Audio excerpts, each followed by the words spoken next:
Ni hao, hello everybody, and thank you for inviting me to take part in your deep learning conference.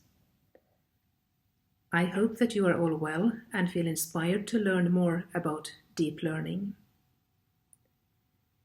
In my presentation, I will address the 3 questions that were sent to me, and hopefully this presentation will give you some new ideas of how to approach the challenging task of providing our students with the skills they need to become active, responsible, and engaged citizens. We are all struggling with the same kind of problems, since we live in a world of disruption and uncertainty, and together we can hopefully solve these problems by sharing ideas and good practices. And what I will present here is our way of doing this. And by saying that, I mean the way we are doing it in my school. Because there are very few upper secondary schools actually working with deep learning in Finland. In 2014, when I attended my first deep learning lab in Seattle, I was overwhelmed by all the new ideas of how to reimagine learning and started immediately thinking about how to implement deep learning in my new school, since I started working in Katedralskolan the same year. But I noticed quite quickly that instead of being enthusiastic about deep learning, some teachers rapidly shifted to self-preservation. And they started questioning what this was all about. So instead of shifting from one practice to another more or less overnight, we had to slow down and think about the strategy we wanted to use. So what I did was to introduce deep learning in more detail to some of my teachers who were interested in learning more about the 6 C's. And 2 of these teachers later became what we called NPDL agents. Together with them, we started brainstorming. What does deep learning actually mean to us? Where do we start?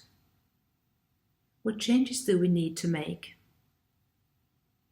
And how should we reimagine learning? What does that mean? Can we leave anything out? Should we unlearn anything? That is, forget, stop doing something. To make a long story short, where we are today is much thanks to deep learning and my strong belief that this is the right way to go. We still have a lot to do, but we have come a long way since 2014. And now I will share some of our stories with you.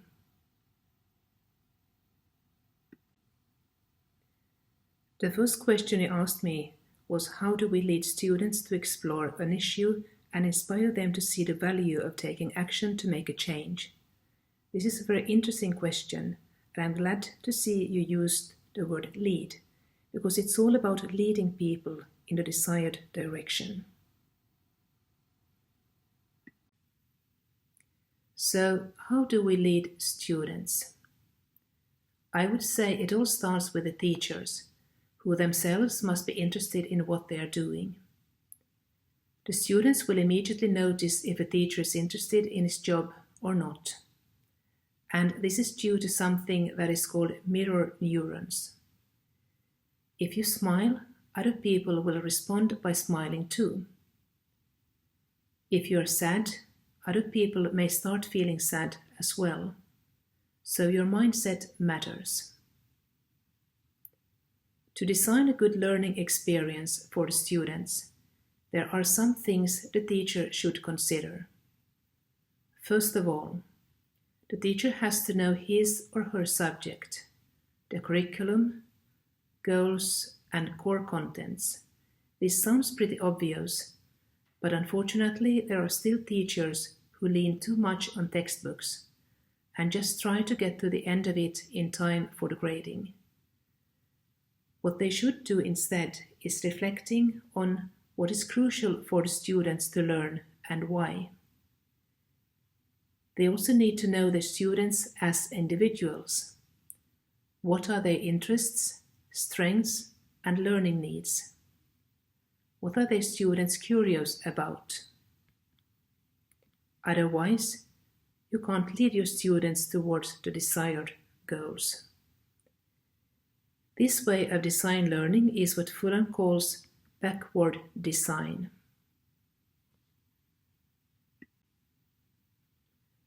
With clear goals, it's easier to inspire commitment and motivation. In this example shown here, which is used in a multidisciplinary module in my school, where biology and English are integrated, the students can choose between different kinds of tasks or assignments. This will give them the feeling of autonomy and a sense of being self-directed. The students can also choose the degree of difficulty to maximize their learning, which is important because if the task is too easy, the students will lose interest. If it's too demanding, on the other hand, they may give up too early and too easily. Mastery, having the feeling that they will get better at what matters for them, is another important motivational factor. And the third one is purpose. The student should know why they are taking the course, or why they need to learn certain content and competencies. When these three motivational factors are present at the same time, it will trigger the intrinsic motivation, called Motivation 3.0 by Daniel Pink. Motivating students is not about carrot and stick. Neither will awards or rewards work, because they have only short-term effects. If lifelong learning is targeted, or continuous learning as it is called in Finland nowadays, the only things that will give positive long-term effect are inner motivational factors. The atmosphere where learning takes place is another crucial factor when it comes to developing an environment that fosters a culture of learning and student agency. We need to create a positive atmosphere where the students feel safe and happy, trust each other, dare to ask for help if needed, either from the teacher or other students, an atmosphere where the students feel committed and engaged, and where they feel they are allowed to make mistakes, and where they can learn from making these mistakes. Then learning will flourish. What characterizes a positive and engaging learning environment is a positive attitude, growth mindset, and putting focus on the student's strengths instead of weaknesses. Other values that are important are empathy and respect. From the student's point of view, grit and resilience are also needed. And these are characters that can be developed, although we sometimes think of them as something we have or we don't have. And in Finland we have this thing called sisu, which means perseverance in the sense of never giving up.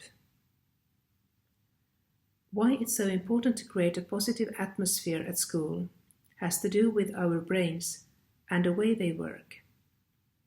If you feel unsafe or afraid, your emotions will disturb your concentration,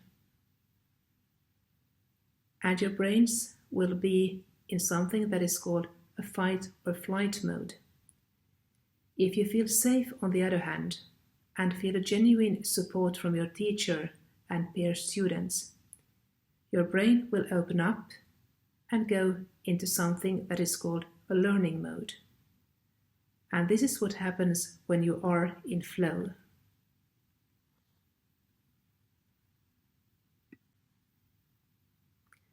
In the beginning, I mentioned that it's important for the teacher to know his or her students as individuals.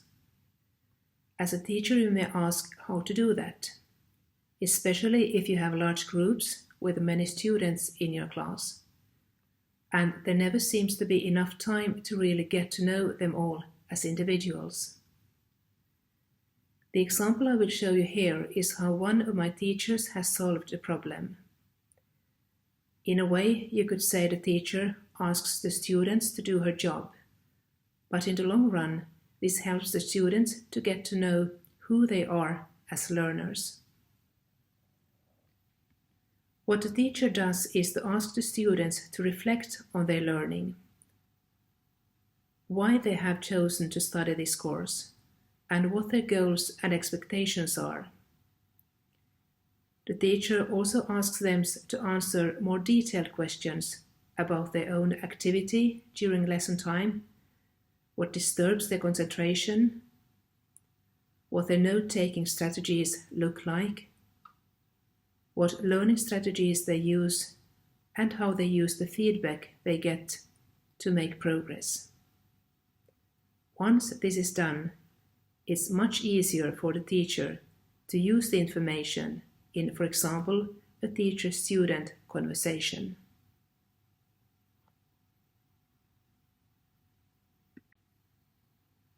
In this slide, I will show you an example of what a rich task looks like in our school.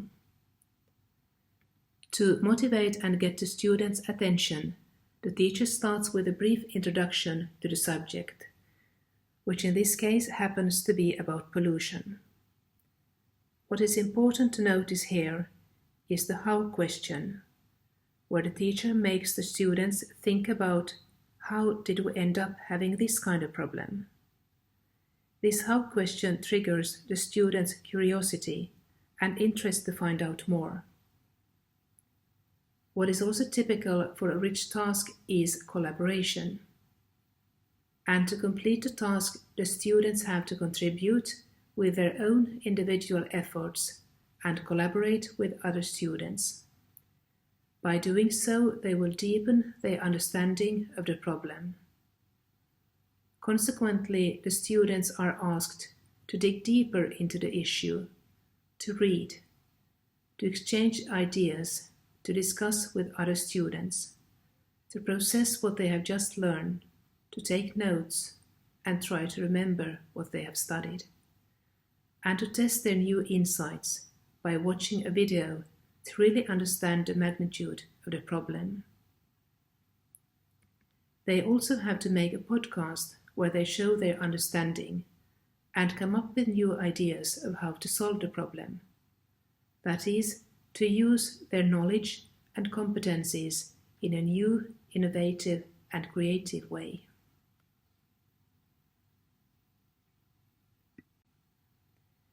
The second question I was asked to discuss is, what's the best way to effectively assess individual students' development of the chosen 6C competence? Well, this is a very tricky question, and I can assure you there are many principals and teachers in Finland wondering the same thing. I myself have been thinking about competencies for quite a long time. What do we mean by competencies? What are their functions? Can we even assess them? And therefore, my answer would be, it depends on the way you think of competencies. You can think of competencies as skills in themselves. You are competent or not. You can, for example, collaborate or you can't. And as a critical thinker, you can recognize facts from fake news. Or then you can think of competencies as capabilities, as Dr. Rosemary Hipkins from New Zealand suggests we should do. The concept of competency implies then much more than just the acquisition of knowledge and skills. It also involves attitudes, values, and the will to act and take responsibility. And if we think of competencies this way, it's about what you are capable of doing now and in the future.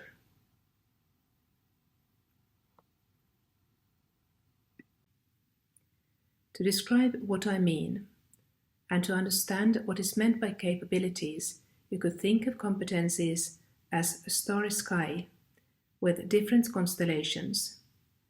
If you want to examine a constellation, can it be done by picking down the stars and examining them one by one? Will it still be the same constellation? Or you can also think of competencies as networks or layers, where competencies and contents are woven together. What then happens if you tear them apart? Doesn't this mean that if you want to understand the competencies, you have to examine them where they are, in their context, no matter how complex the system may be?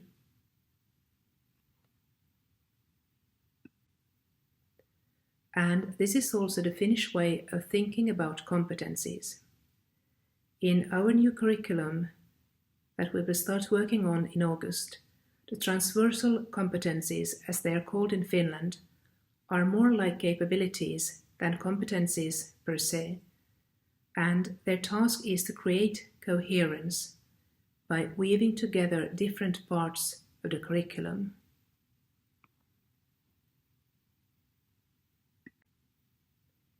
To understand what is meant by competencies in our new curriculum, I had to write down my own interpretation and ended up with something like this. The competencies are nothing you add on top of the already existing goals and subject contents. They are much more than that. They are the glue or the threads weaving together knowledge, skills, attitudes and values into a coherent whole. By developing these competencies, the student creates an understanding of and a deeper insight into everything from his or her own self into different subjects and phenomena in society, and by doing so develops capabilities to act now and in the future.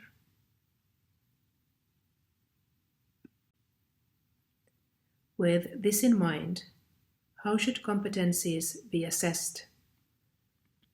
The traditional way, or do we need something else?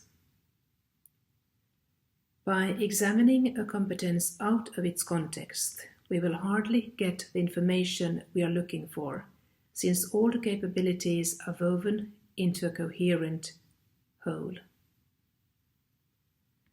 By assessing for competencies or capabilities, on the other hand, we will hopefully see what the student is capable of doing using his or her knowledge and competencies in authentic situations. So, if you want to assess the competencies, you have to examine them in the context they appear.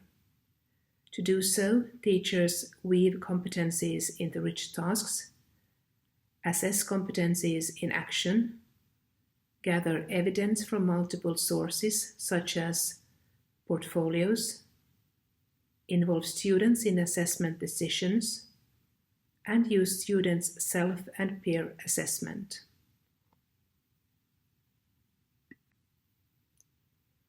To support the students in their growth and development towards the targeted goals and competence levels, our teachers in my school use more and more assessment for learning, or assessment as learning, than the traditional assessment of learning. Focus has, in other words, shifted from summative assessment to formative assessment, and assessment as learning. And this is because learning is seen as a process, an ongoing process, not as a goal in itself. Which is quite a good thing, because if you think of learning as a goal in itself, it could actually have the opposite effect and inhibit learning.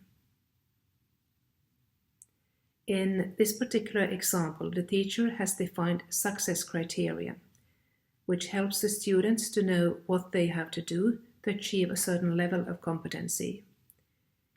The assessment information is then used by the teacher to adjust his or her teaching, and by the students to adjust and improve his or her learning and to make necessary changes. This is a way of closing the gap between a student's current situation and where he or she wants to be. Transparency and clarity will help the students to grow as learners, and assessment as learning develops and supports students' metacognitive skills.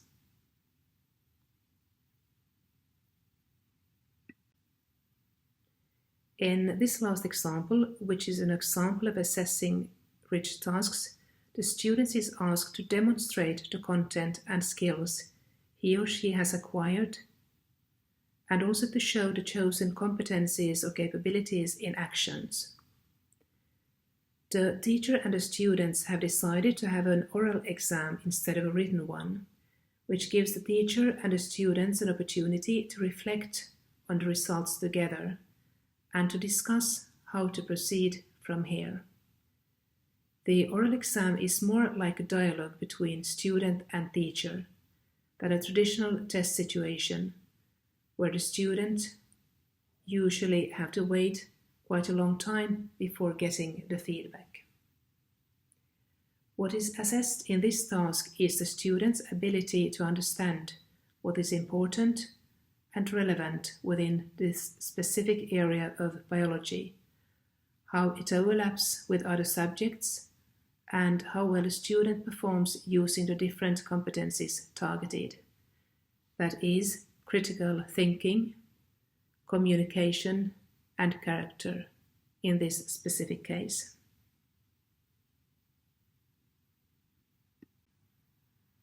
How do we then ensure a successful collaborative inquiry cycle? What I would say is by creating an innovative and supportive culture of collaboration and teamwork.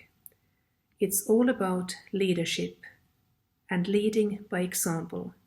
It's also about creating a culture of trust, curiosity, and innovation. And what I brought with me into my school when I started there is an agile leadership, positive psychology and growth mindset, and lately, future thinking.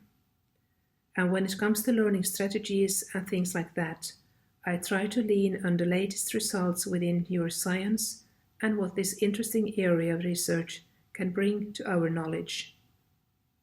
This is also why we are focusing on well-being and deep learning in my school and try to figure out how to best support the students in their aspirations to fulfill their potentials. I also believe in leading by example, and therefore our teachers work in teams.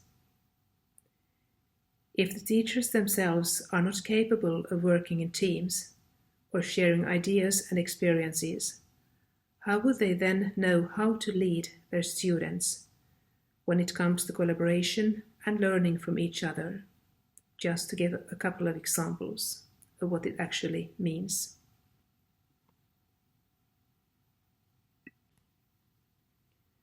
This culture of trust, curiosity, and innovation will hopefully spread like ripples in a pond, inspiring students to engage and take active part in the learning process and the process of developing the whole school culture. And by focusing on strengths and helping each other, both teachers and students will feel confident and dare to try out new ideas. It's okay to try out new ideas, and if you are not pleased with the outcome, you just give it a new try. And this is what we have been doing, trying out to find new innovative ways of assessing, for example, competencies. Both teachers and students feel confident sharing ideas, experiences, and good practices.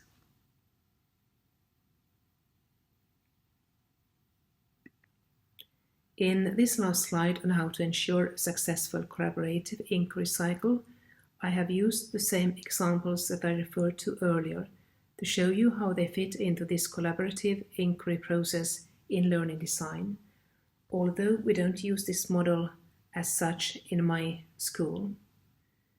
To design a successful learning experience, the teacher starts by assessing where the students are and what the curriculum expectations are, and this was shown in examples 2 and 4.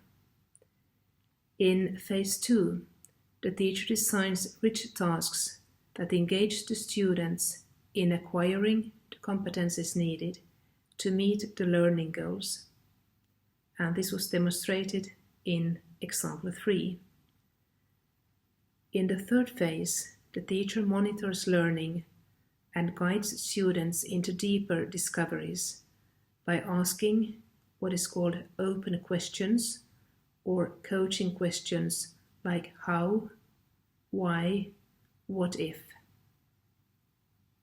And in the last phase, the teacher considers different assignments, test results, and other kind of evidence that will prove the student's progress and growth.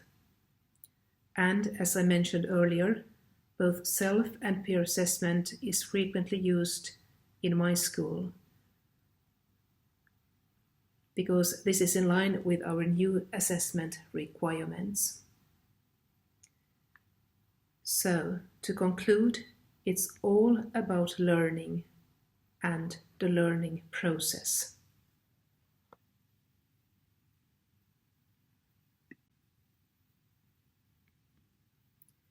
By taking small footsteps, you will make progress. And remember to make it your own journey.